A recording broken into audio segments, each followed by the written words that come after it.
Време е за реваншите на Лудогорец и Левски в евротурнирите.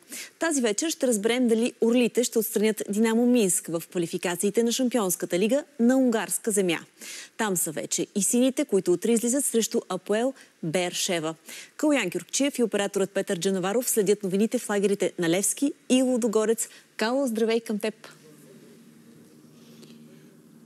Здравейте от град Нигерихаза в Унгария, където утре Левски ще се опита да победи отборът на Апоел Бершева. Двубоят се играе на неутрален терен заради обстановката, която е в Израел. Както виждате, зад мен пък има сини привърженици, дори още сега, които ще подкрепят тима.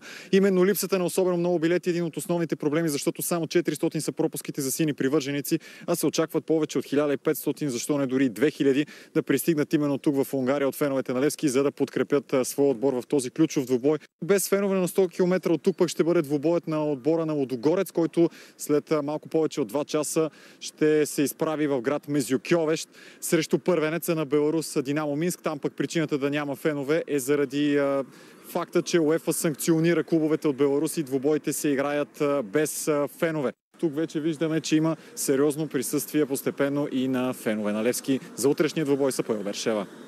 Калоян Кюркчиев, благодаря.